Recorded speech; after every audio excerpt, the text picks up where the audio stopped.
C'est donc en 1775, le 19 avril très exactement, que démarra la guerre d'indépendance des États-Unis après la Boston Tea Party. Alors cette déclaration de guerre des colons américains, des 13 colonies de l'époque, elle est particulièrement intéressante. Je vous propose de regarder le thème. Donc le thème du 19 avril 1775.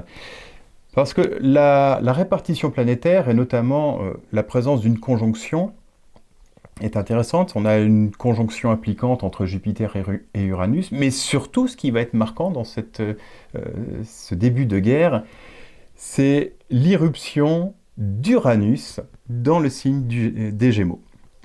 Alors pourquoi j'attire votre attention sur ce détail-là?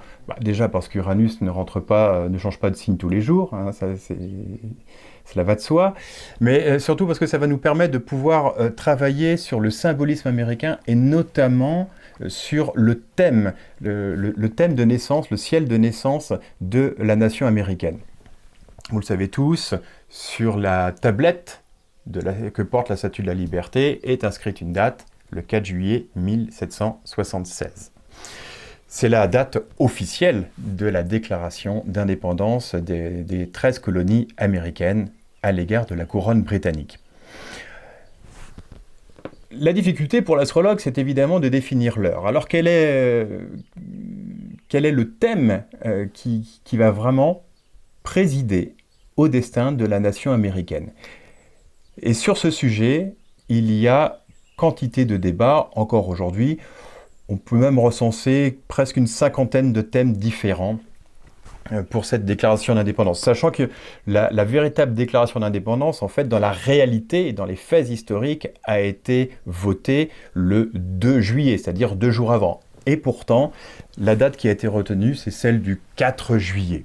Alors que cette journée-là, on sait que sur un plan historique, il ne s'est pas spécifiquement passé grand-chose. C'est peut-être d'ailleurs, selon certains, tout l'intérêt de donner une date de naissance, une journée où il ne s'est rien passé, pour marquer un principe, un sacro-saint principe des colons américains, c'est-à-dire l'idée de la liberté individuelle. Et c'est sur quoi c'est ce que nous allons explorer là dans les minutes qui viennent. Alors pour ma part, quel thème vais-je retenir ? Je vais retenir celui... alors il y a deux thèmes principaux qui concourent pour les astrologues américains notamment. C'est un thème avec l'ascendant Gémeaux et un autre avec l'ascendant Sagittaire. Bon, c'est deux thèmes qui sont totalement opposés. Le thème avec l'ascendant Gémeaux, il est donné pour 2h14 du matin. Le thème avec l'ascendant Sagittaire, il est donné pour 16h et quelques. Alors pour ma part, je vais retenir celui avec l'ascendant Gémeaux.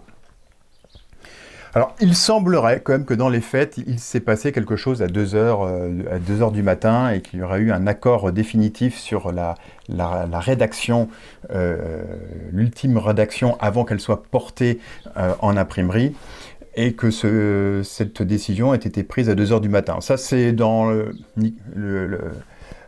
comment on appelle ce livre, le livre de Nicolas Campion sur l'astrologie mondiale, qui nous rapporte un fait où une astrologue américaine qui avait eu une vie d'hôtesse de l'air avait eu l'occasion de croiser un des descendants des signataires de cette déclaration d'indépendance qui expliquait qu'effectivement il s'était passé quelque chose à 2h du matin.